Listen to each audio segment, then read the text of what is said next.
नमस्कार मित्रों।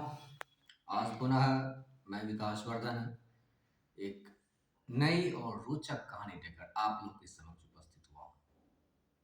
एक बार की बात है, एक पंखा बेचने वाला एक हाट में पंखा बेच रहा था, अमूमन जिसे बेचता है।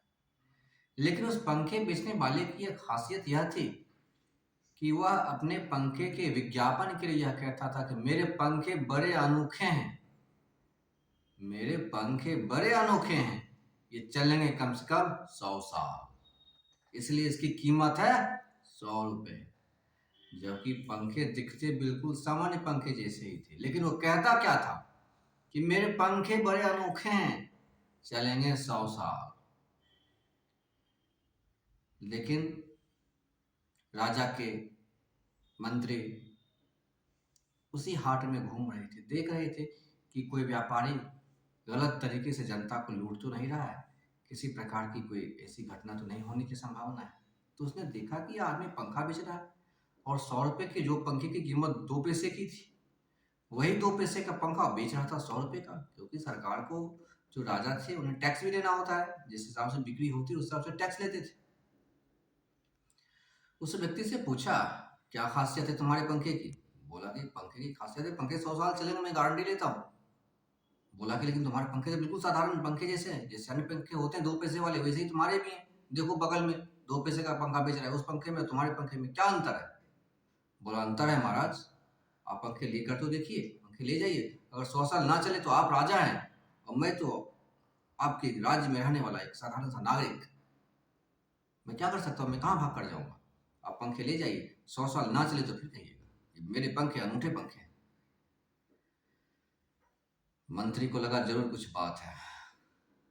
बोला ठीक है, मैं तुम्हारा पंखा लेकर राजा को भेंट करता हूँ और उन्हें इस बात की जानकारी देता हूँ। तो उस व्यक्ति ने कहा, पंखे वाले ने कि सहर्ष श्रीमान, सहर्ष आप ले जाइए पंखा। मंत्री पंखा को ले गया, राजा को भेंट किया। होना क्या था, राजा पंखा को झला, 2 4 दिन, 5 दिन, 6 दिन होते होते पंखा की हालत वही हो गई जैसे अन्य पंखे की होती है, टूट गया पंखा। उस व्यक्ति को राज दरबार में बुलाया गया और कहा गया, ये रहा तुम्हारा पंखा और इस पंखे के साथ टूट गया तुम्हारा दावा, क्योंकि तुमने दावा किया था कि पंखा चलेगा 100 साल और ये रहा तुम्हारा पंखा, अभी 7 दिन ही हुए, मुझे तो पहले ही लग रहा था कि तुम बेवकूफ बना रहे हो। बोला, महाराज, ये पंखे बड़े अनूठे थे और इसलिए इस पंखे को झलने का तरीका भी अनूठा था। यह पंखा अन्य पंखे जैसा उपयोग में लाने वाला नहीं था, जिस प्रकार से अन्य पंखे उपयोग में लाते हैं। इसलिए मैं ये पूछना चाहूंगा कि आप इस पंखे को झलते कैसे थे? तो राजा ने कहा, क्या अब मुझे यह भी बतलाना पड़ेगा कि पंखा को झला कैसे जाता है? पंखा को उठाया और झल के दिखा दिया कि इस प्रकार से पंखा झलते हैं। पंखे वाले ने कहा, श्रीमान, यहीं पे चूक हो गई, यहीं पे चूक हो गई। यह पंखा वैसा पंखा नहीं था कि आप हाथ में लेते और इसे हिलाते। यह तो पंखा ऐसा था कि अपने फेस के सामने पंखा को रखिए स्थिर और अपने सिर को तेजी से हिलाइए। पंखा नहीं हिलना चाहिए, सिर हिलना चाहिए। तो श्रीमान, इस पंखे की यही खासियत थी।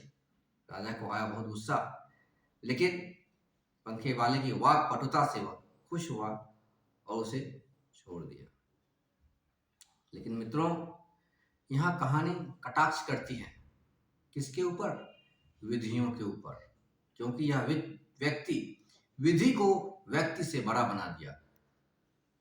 कभी भी विधि व्यक्ति से बड़ा नहीं होती है। विधि व्यक्ति के लिए है, व्यक्ति विधि के लिए नहीं।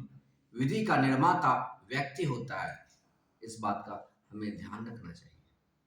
आशा करता हूँ मित्रों, कहानी पसंद आई होगी। पसंद आए चैनल को सब्सक्राइब करें, लाइक करें, अपने मित्रों के साथ शेयर करें। बहुत बहुत धन्यवाद।